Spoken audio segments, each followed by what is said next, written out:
Forget everything you've ever been told about Friday the 13th, all those boring, bland stories about the Last Supper and an unlucky number.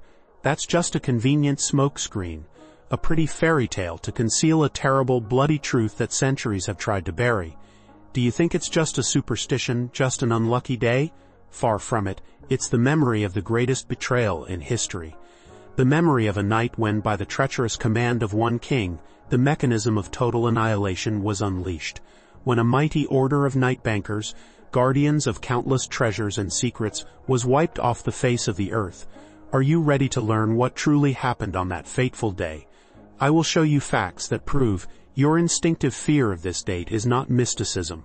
It's a direct legacy of a grand conspiracy, greed, and rivers of spilled blood. We will break down, step by step, how the tragedy of an entire order created the world's most famous myth. Watch this video until the very end, and I promise you, you will never look at a calendar the same way again. Late at night, Friday, October 13, 1307, King Philip IV the Fair's iron fist descended upon a sleeping France. By the monarch's secret order, thousands of his soldiers simultaneously stormed the castles and commanderies of the mighty order of the Knights Templar. Mighty warriors, the pride of the Christian world, were seized in their beds, not even having time to grasp their weapons. This day marked the beginning of the end for the Great Order. It was this ominous coincidence, Friday and the number 13, that forever entered history as a symbol of treachery and the greatest tragedy. The date when Europe's wealthiest and most influential knights fell overnight left a bloody scar in the memory of generations. So, was it precisely from this moment that an ordinary calendar day transformed into a chilling symbol of utter misfortune? Today, millions of people worldwide experience an inexplicable dread before this date. They rearrange their plans, postpone important matters, and wait with bated breath for this fateful day to end.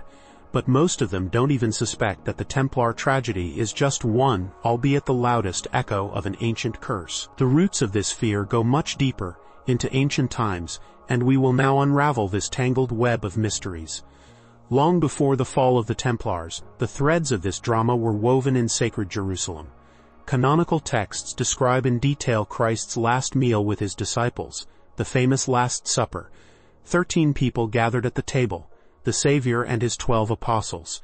And it was the 13th, the very one whose name became synonymous with treachery, who was Judas Iscariot. The fateful number had already resounded, poisoning the air with a premonition of inevitable catastrophe. The consequences of this act were not long in coming. The very next day, which by a cruel twist of fate fell precisely on a Friday, the greatest tragedy of the Christian world occurred. Thus, in the minds of millions of believers, two powerful symbols were forever united. The cursed number 13, which brought betrayal, and sorrowful Friday, the day of a martyric end. It would seem this is the crystal-clear origin of the fear, a story known to everyone. But is it really that simple? Why did the number 13 itself evoke superstitious dread long before these events? The answer to this question is hidden in the shadow of centuries, in mystical teachings and beliefs, far more ancient than the Last Supper itself. This ancient dread of the number 13 was no accident. Long before the events in Jerusalem, mighty Rome and enlightened Greece already saw a bad omen in it. For them, the number 12 was a symbol of completion and divine harmony. 12 Olympian gods, 12 zodiac signs, 12 months in a year. But the number 13 ruthlessly broke this ideal system, introducing chaos and portending misfortune. But the number truly evoked mystical awe in esoteric circles. In the secret Jewish teaching, the Kabbalah, the number 13 was directly linked to powerful evil spirits. And the most terrifying, most devastating image was captured in the Christian apocalypse. It is in the 13th chapter of the sacred revelation of John that the advent of the Antichrist and the beast is described. So we see two powerful, yet still separate sources of fear. On one hand, the sorrowful day of the week, Friday, marked by the greatest sacrifice.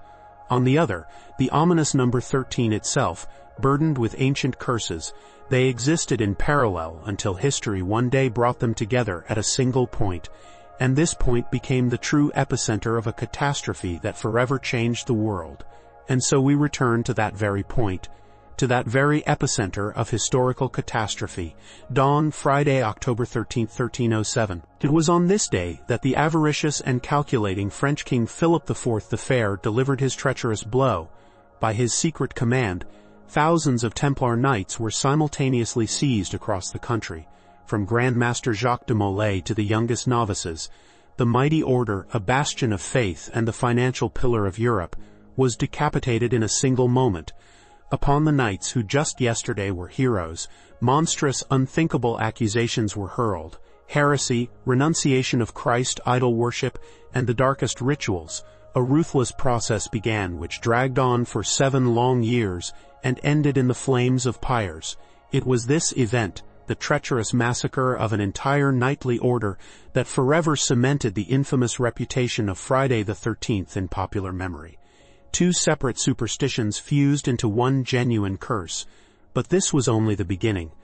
Legend has it that as he ascended the pyre in Paris, Master Jacques de Molay cursed his tormentors, King Philip and Pope Clement V, predicting their swift judgment before God, and his prophecy came true with terrifying accuracy. The Templar tragedy didn't just create a myth, it unleashed it upon the world, spawning a swarm of superstitions that began to seep into people's daily lives, poisoning them with fear. This fear, unleashed by the flames of the pyre, like poisonous smoke, began to permeate every home, poisoning the minds of ordinary people. It spawned a whole code of strange and categorical prohibitions passed down from generation to generation. It was believed that on a fateful Friday, one should not start new endeavors, as they were doomed to spectacular failure from the outset. One should not lend money, lest one give away their well-being and luck along with the coins. Even the most mundane actions fell under prohibition. Cutting one's hair or nails on this day was considered mortally dangerous. It was believed one could shorten their life. Long journeys were cancelled, as they could end in disaster, and looking into a mirror threatened to attract dark forces. And of course, the greatest fear was associated with the number 13. Gathering such a company at one table meant inviting a swift demise for one of the guests. This fear reached absolutely incredible proportions. In the 19th century, in enlightened Europe, it gave rise to a unique and peculiar profession: the professional 14th guest. This was a specially hired person whose sole task was to appear at a dinner if 13 individuals were gathered at the table. His presence simply disrupted the fateful numerology. One might think that with the advent of the age of science and progress, these dark superstitions should have vanished into oblivion. But they didn't just survive. They mutated, even acquiring their own medical name. In our age of high technology and scientific progress, this ancient dread has not only failed to disappear but has also been officially recognized by medicine. Yes, this fear has its complex and scientific-sounding name: paraskevidekatriophobia. It is a specific instance of a more general phobia, triskaidekaphobia, the panic fear of the number 13 itself, which can cause people genuine anxiety and compel them to avoid any activity. However, despite the formidable name and the real suffering of people, the cold and impartial world of facts delivers a crushing blow to mysticism. No serious scientific study has ever been able to prove that more accidents, mishaps, or disasters occur on Friday the 13th. Statistics stubbornly insist it's just an ordinary day, no different from any other.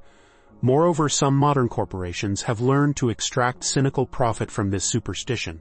Clever airline marketers, for instance, are well aware of this phobia, and therefore often offer tempting discounts on tickets specifically for flights falling on this ominous date. So what does this mean? Have myths and legends proven stronger than science? In reality, it's even more interesting, for the matter isn't about a specific date at all, but about something much deeper, embedded in human nature itself. It turns out this fear is not a universal phenomenon at all, but rather a local cultural code. As soon as we glance at a world map, the entire NEAT system collapses. In Hispanic countries and Greece, for example, the day of all misfortunes is considered not Friday, but Tuesday the 13th. Why? The answer lies in ancient mythology and linguistics. Tuesday, or Martes in Spanish, is under the patronage of Mars, the god of war, destruction, and aggression. It's a day for fighting and shedding blood, not for making deals, getting married, or embarking on journeys. To start something constructive on the day of a god of destruction, isn't that a direct invitation to catastrophe? Ancient wisdom states, "On Tuesday don't marry and don't embark on a journey," and this superstition is alive to this day, proving that fear of a specific day is not a universal curse, but rather a cultural habit, absorbed with mother's milk. And if we travel to Italy, we'll discover an even more peculiar picture. Here, the true bane of the calendar is considered to be Friday, but not the 13th, rather the 17th. To us, this sounds utterly nonsensical, but for Italians who inherited the culture of Great Rome, a chilling meaning is hidden within it. It all lies in the Roman numeral inscription of the number 17. 17. The cunning lies in the fact that these symbols can be easily rearranged to form the anagram vixi, and this short Latin word means "I lived" or "I have lived," which in the past was directly associated with passing away. Writing such a number on a house door was equivalent to inscribing an omen of tragedy. Thus we see that each nation creates its own myths and its own demons, drawing upon a unique cultural foundation, some on gods of war, others on wordplay with a taste of eternity. So does this mean the whole story is just a collection of coincidences and cultural peculiarities? Not entirely. The true power of Friday the 13th lies not in its objective danger, but in its incredible ability to stir the human imagination. This day has become not merely a date, but a potent cultural phenomenon, a living myth that everyone is free to interpret in their own way. For some, it's a reason for caution. For others, quite the opposite, a lucky charm. There's an entire movement of people who consider Friday the 13th a day of good fortune, a day when one can defy fate and emerge victorious. For them, it's a symbol not of misfortune, but of overcoming fear, a day when old foundations crumble and new opportunities arise. Ultimately, Friday the 13th is a grand stage upon which the eternal drama of the human soul plays out. Our yearning for mysticism, our need to find meaning in chaos, and our desire to believe in something greater than just a series of random events. Science may insist on the absence of proof all it wants, but it is powerless against the magic of a great story. And the story of Friday the 13th, as we have seen, is truly monumental. It has absorbed everything: the ancient numerological dread, the sacred tragedy of Golgotha, and of course, most importantly, the fiery, bloody drama of the fall of the Knights Templar. It was this last event that served as the detonator, transforming two separate superstitions into a single, unbreakable curse known to the entire world today. Therefore, the next time you see this combination on the calendar, don't rush to succumb to primal fear. Remember this story. Remember the king's betrayal, the knight's courage, and the flames of the pyre where the Grand Master cast his curse in the face of eternity.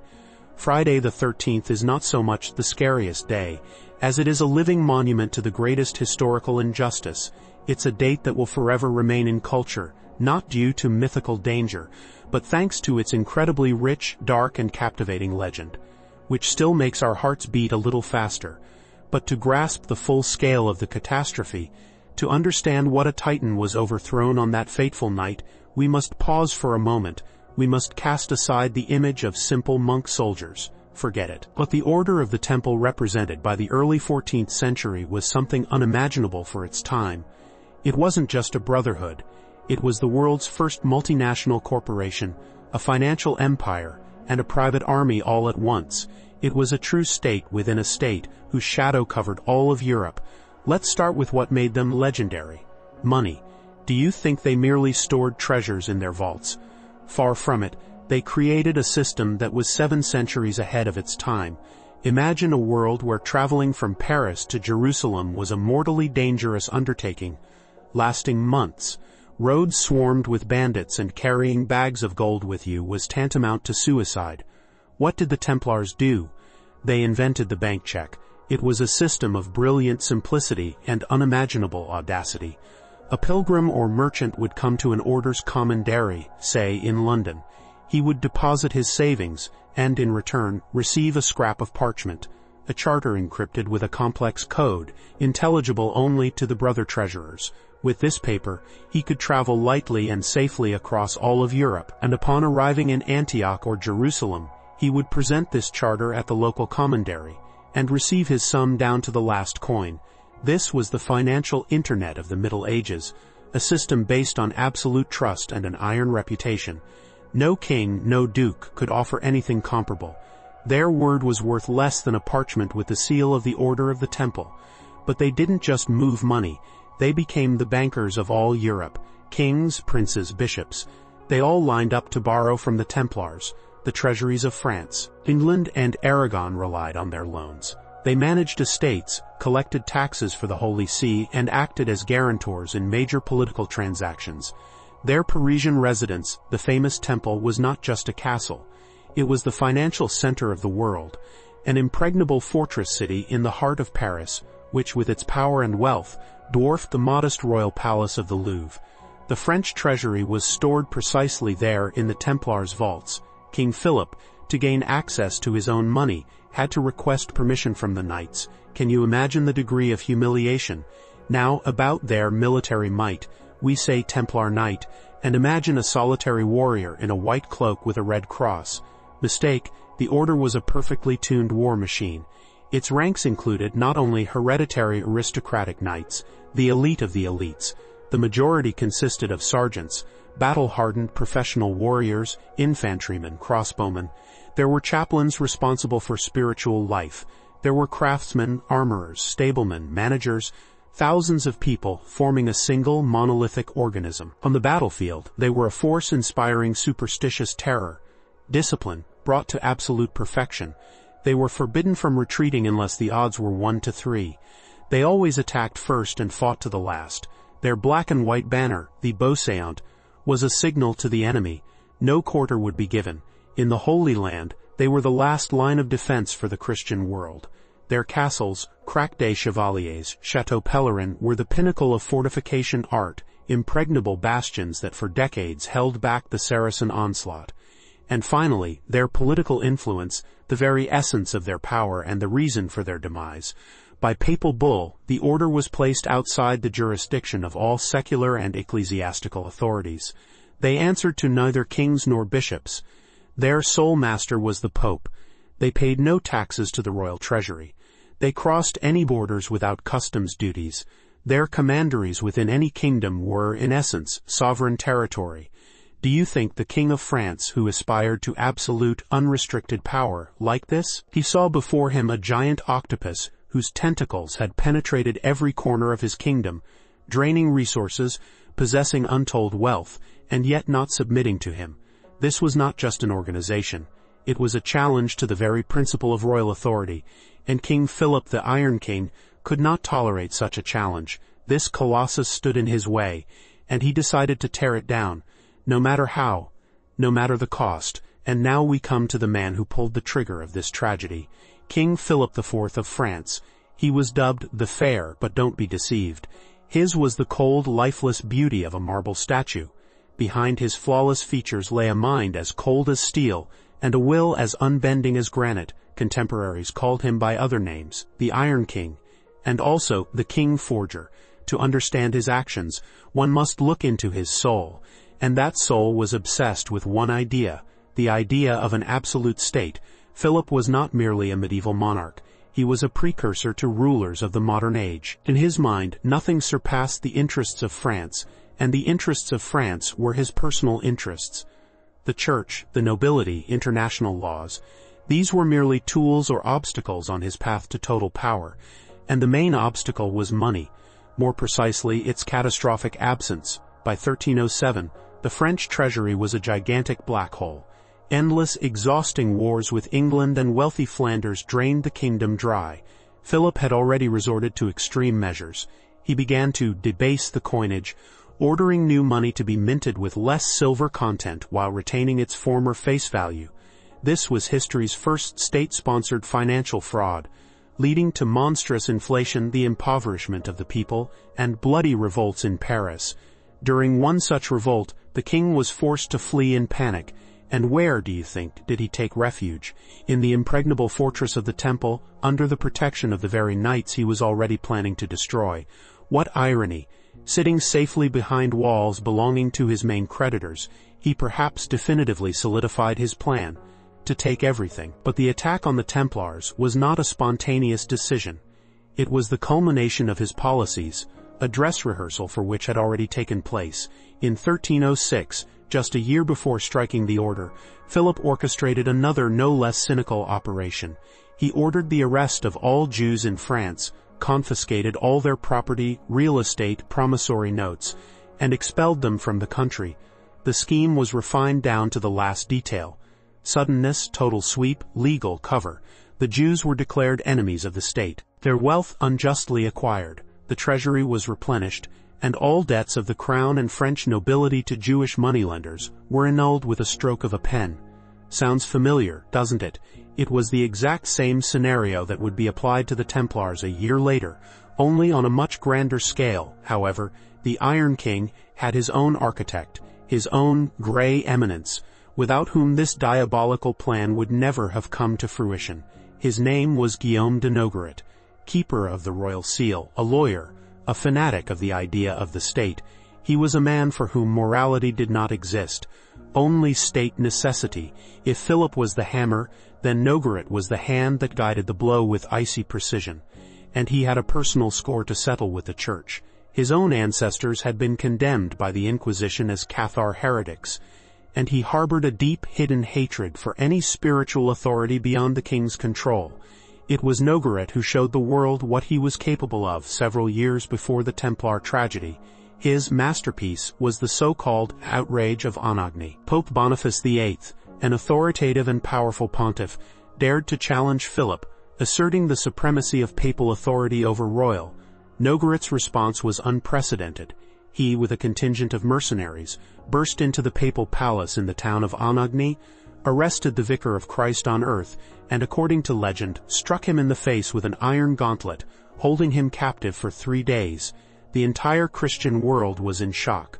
The elderly pope did not withstand such humiliation and soon died. This episode demonstrated the crucial point. For Nogaret and his king, nothing was sacred. If they dared to lay a hand on the pope himself, what was some knightly order, even the most powerful one, to them? And so the puzzle was complete. On one side, a bankrupt king, obsessed with the idea of absolute power. On the other, his brilliant and utterly unprincipled advisor. And before them, the perfect victim, incredibly wealthy, influential, yet politically vulnerable due to their transnational nature.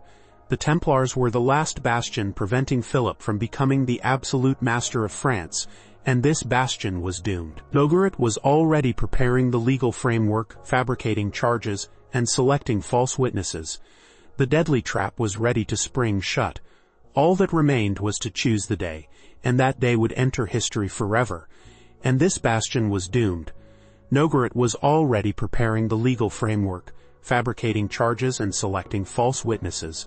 The deadly trap was ready to spring shut. All that remained was to choose the day, and that day would enter history forever. Late at night, Friday, October 13, 1307, King Philip IV the Fair's iron fist descended upon a sleeping France. By the monarch's secret order, thousands of his soldiers simultaneously stormed the castles and commanderies of the mighty order of the Knights Templar. Mighty warriors, the pride of the Christian world, were seized in their beds, not even having time to grasp their weapons. This day marked the beginning of the end for the Great Order. It was this ominous coincidence, Friday and the number 13, that forever entered history as a symbol of treachery and the greatest tragedy. The date when Europe's wealthiest and most influential knights fell overnight left a bloody scar in the memory of generations. So, was it precisely from this moment that an ordinary calendar day transformed into a chilling symbol of utter misfortune?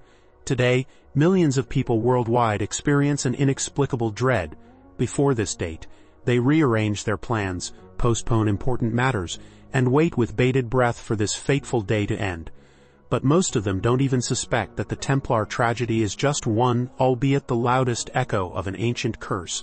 The roots of this fear go much deeper, into ancient times, and we will now unravel this tangled web of mysteries. It would seem everything is crystal clear. The bloody massacre orchestrated by the king forever marked this date. But is that so? Sensation. Philip the Fair didn't invent the curse. He merely exploited it. He struck on a day already imbued with primal dread.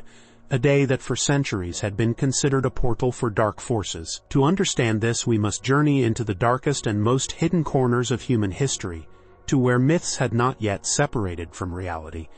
Let's start with what lies on the surface, what every diligent schoolchild knows. The famous Last Supper. 13 people gathered at the table, Jesus and his 12 faithful disciples. But was the 13th truly faithful? It was Judas Iscariot, the 13th guest, whose name became synonymous with betrayal.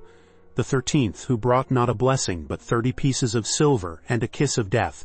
And already, the next day on Sorrowful Friday, the tragedy on Golgotha occurred.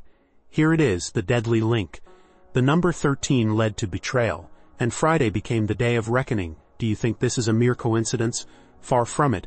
It was a sign inscribed on the pages of sacred history for all future generations. But wait, this is just the tip of the iceberg. A real primal fear of the number 13 pierces through history, rooted in pagan darkness, long before the birth of Christ. Let's transport ourselves to the icy north, to the halls of the Norse gods, to Valhalla itself, legends say. Once the great god Odin hosted a feast for his 12 most loyal companions. 12 gods feasted, laughed, and boasted of their strength.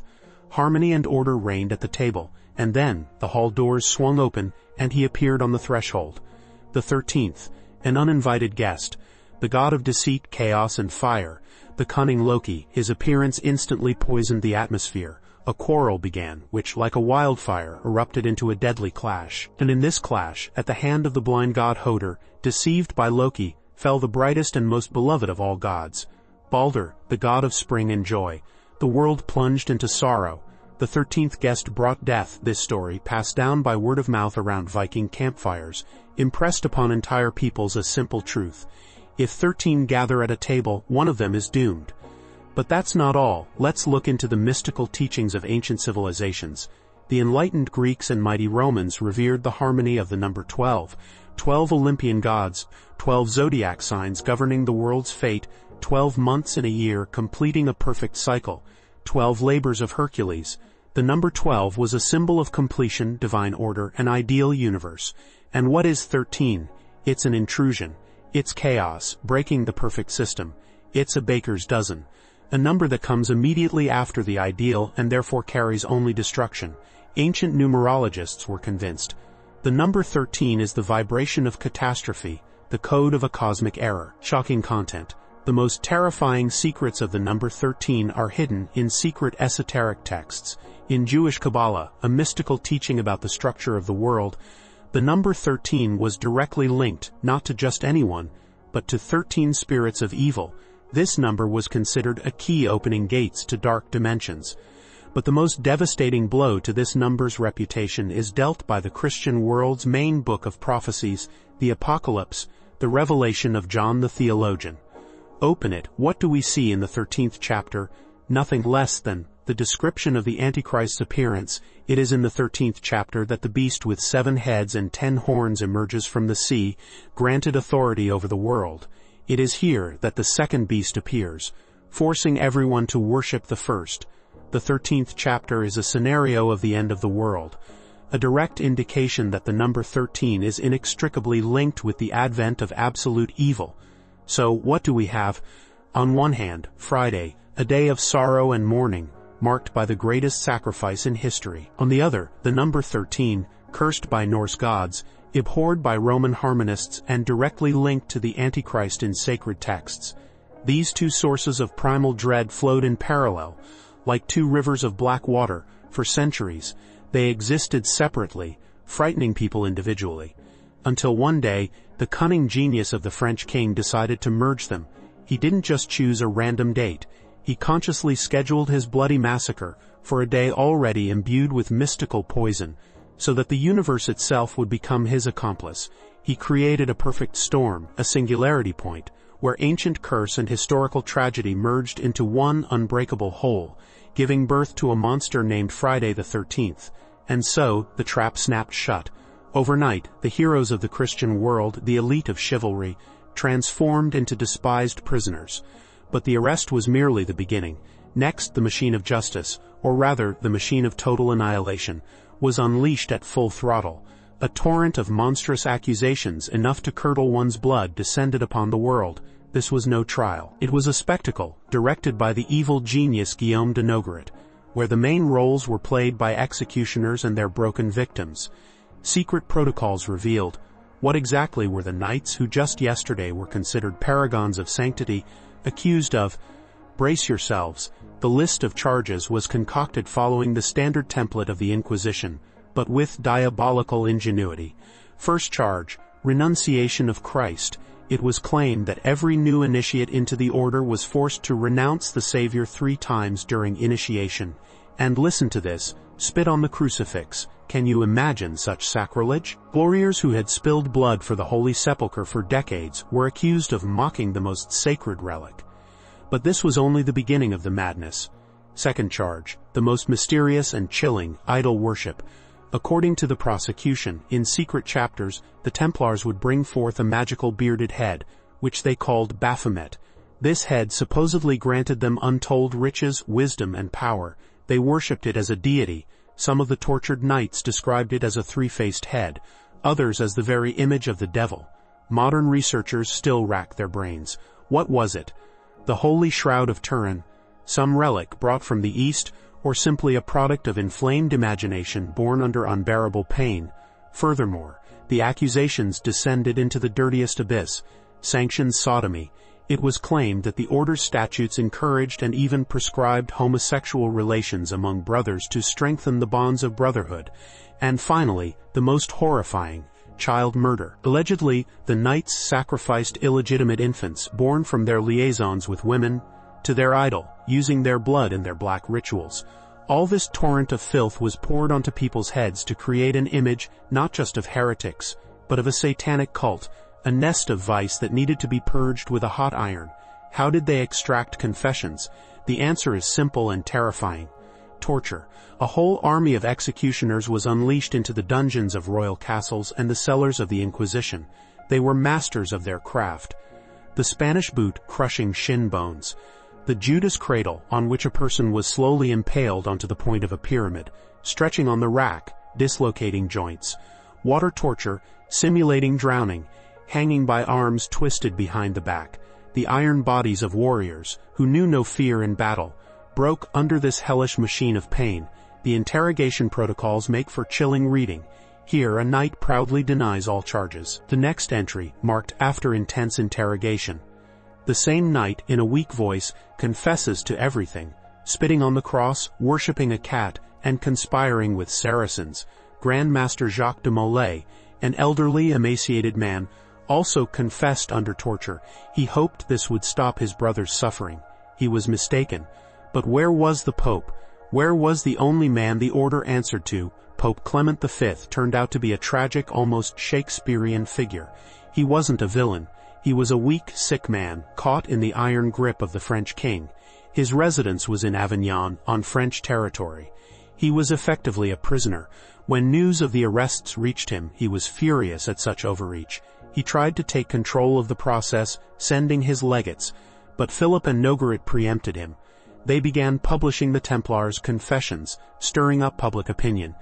They blackmailed the Pope, threatening him with accusations of heresy and even a posthumous trial for his predecessor Boniface VIII.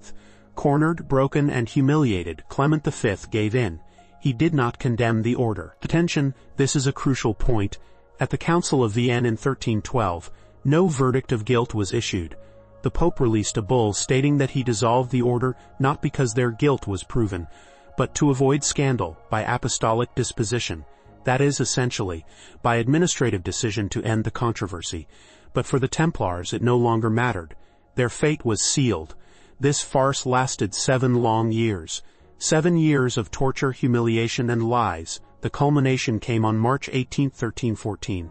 On one of the islets in the Seine, directly opposite Notre Dame Cathedral, a gigantic pyre was erected. The highest echelons of the order, including Grand Master Jacques de Molay, were to ascend it. It was at this moment, in the face of death, that the old warrior found the strength for one last great act. He recanted all his confessions, extracted under torture, and publicly declared that the order of the Knights Templar was holy and innocent. And looking King Philip, who stood on his palace balcony directly in the face, he uttered his famous curse, which echoed through the centuries. But more on that later. The flames of the pyre shot up into the Parisian sky, burning bodies but giving birth to an immortal legend. So, the pyre burns. Grandmaster Jacques de Molay, engulfed in flames, performs the last act he is capable of. He defies eternity itself. Looking directly into the eyes of his tormentors, King Philip and Pope Clement, he utters his chilling prophecy. His voice, amplified by death throes, thunders over the crowd. Pope Clement, King Philip, Guillaume de Nogaret, within a year I will summon you before God's judgment. The crowd froze in superstitious terror. This was not merely a dying curse. It was a challenge thrown in the face of power. And what do you think? The universe responded. The prophecy came true with terrifying mathematical precision. First, just a month after the execution, Pope Clement V died in terrible agony from dysentery. His body, left overnight in the church, caught fire from a fallen candle and was severely burned. A grim echo of Jacques de Molay's pyre. Next, in the same year, Guillaume de Nogaret, the architect of evil, died, rumored to be from poison administered by the descendants of his victims. And finally, in November of that same year, 1314, King Philip the Fair suffered an apoplectic stroke while hunting. The Iron King, a titan who held all of Europe in fear, fell from his horse and soon died. The curse had come true. The legend gained its bloody seal. But while the king and pope celebrated their Pyrrhic victory, unaware of their swift reckoning, the main disappointment awaited them. When royal officials stormed the treasuries of the Parisian temple, they were shocked. Yes, there was money, archives, valuables. But they were mere crumbs, a drop in the ocean compared to the untold riches of which legends were spun. The order's main treasury, the legendary Templar treasures, vanished. They evaporated as if they had never existed. And this was just the first enigma. The second proved even more incredible. The Order of the Knights Templar had its own powerful fleet, based in the port of La Rochelle on the Atlantic coast of France. This fleet was no inferior to the royal one. But when Philip's soldiers arrived in La Rochelle, an empty port awaited them. All 18 of the Order's gigantic galleons, the pride and glory of the Templars, had vanished. They simply sailed out to sea the night before the arrests and dissolved into the ocean. Where to? Where did the ships go, laden with gold, silver, sacred relics, and most importantly, the surviving knights who had been warned of the betrayal? From this moment, history ends. And the territory of mysteries, hypotheses, and conspiracy theories, each more incredible than the last, begins. First theory, the Scottish Trail. Where could the fleet have gone, betrayed by all Catholic monarchs, to the only country in Europe whose king was excommunicated and at war with the Pope and his allies? To Scotland. King Robert the Bruce, a hero of the War for Independence, desperately needed experienced warriors and money to fight the English. Could he have offered refuge to the Templars? Many historians are convinced. Yes, there is circumstantial evidence. An inexplicable turning point in the Battle of Bannockburn, where a small Scottish army decisively defeated superior English forces. Legend has it that at the crucial moment, a fresh contingent of heavy cavalry, bearing banners strikingly similar to those of the Templars, entered the fray, and the famous Rosslyn Chapel near Edinburgh is entirely covered with symbolism strikingly reminiscent of Masonic and Templar designs. Could it be that there, in the misty Scottish mountains, the order found its refuge? Second theory, the Portuguese maneuver. King Dinis I of Portugal was a wise and far-sighted ruler. He did not believe the absurd accusations and launched his own investigation, which completely exonerated the knights on his territory. But he could not go against the Pope's will, and so he pulled off a brilliant operation. He formally dissolved the Order of the Knights Templar, but immediately founded a new one, the Order of Christ, transferring all the property, castles, and members of the old order to it. This was not just a rebranding, it was a salvation, and it was under the sails bearing the red crosses of the Order of Christ, direct successors of the Templars, that Vasco da Gama and other great navigators would later discover the sea route to India and begin the Age of Discovery. Was this expedition not equipped with Templar funds? Did their secret maps and knowledge, brought from the East, not aid the Portuguese? Third theory, the transatlantic breakthrough, the boldest and most scandalous theory. What if the Templars knew about the existence of lands across the Atlantic Ocean long before Columbus? For decades they had contact with Arab scholars and navigators, whose knowledge of cartography and astronomy was at the highest level. What if their ships sailed not to Europe but west, to a new unknown continent? Proponents of this theory point to strange findings in North America. The Newport Tower in Rhode Island, whose architecture resembles nothing built by colonists, or mysterious carved stones found in Massachusetts. Could a flag with a red cross have been raised on American soil 150 years before Columbus? And the most important mystery, which has spawned hundreds of books and films. What if the surviving Templars didn't just hide, but went underground? What if they founded a new secret society to preserve their knowledge, and one day seek revenge? Many researchers directly link the order's fall with the birth of Freemasonry. The rituals, symbols, and system of initiation degrees among early Masons strikingly resemble the Templar statutes. Is Freemasonry not the shadow of the Great Order, its secret continuation, which exists to this day, guarding its secrets and influencing the course of world history from behind the scenes? There are more questions than answers. But one thing is clear. Upon vanishing from the historical stage, the Templars left behind not a vacuum, but a gigantic question mark that continues to intrigue minds to this day. And so the poisonous seeds of fear, sown in the distant year 1307, sprouted through the centuries. This fear, unleashed by the flames of Jacques de Molay's pyre like a virus, began to permeate every home. It spawned a whole code of strange and categorical prohibitions. Do not start new ventures, do not cut your nails, do not embark on journeys. It reached absurdity, giving rise to the peculiar profession of the 14th guest in the 19th century. One might think that with the advent of the age of science, electricity, and space travel, these dark superstitions should have vanished into oblivion, becoming amusing relics of the past. But they didn't just survive, they mutated. And in the 20th century, this ancient myth was seized and reformatted by the most powerful force of modernity, Hollywood. The 80s arrived, the era of video rentals, synthesizer music, and a new film genre, the slasher. And in 1980, a low-budget horror film with a brilliantly simple and catchy title was released, Friday the 13th. That was it. From that moment on, for millions, even hundreds of millions of people worldwide, the ancient history was erased and rewritten. The memory of the betrayed knights, of the Grand Master's curse, of the financial empire, all of it was buried under a new, much simpler and more horrifying legend. Now Friday the 13th is not a day of historical tragedy. It's the day when he emerges from the murky waters of Crystal Lake. Jason Voorhees, an unkillable giant in a hockey mask, armed with a machete, silent, ruthless, the embodiment of pure, unmotivated evil. Hollywood achieved the incredible. It took a ready-made, centuries-old brand and filled it with new content. For generations who grew up on these films, the question, why is Friday the 13th an unlucky day, has only one answer.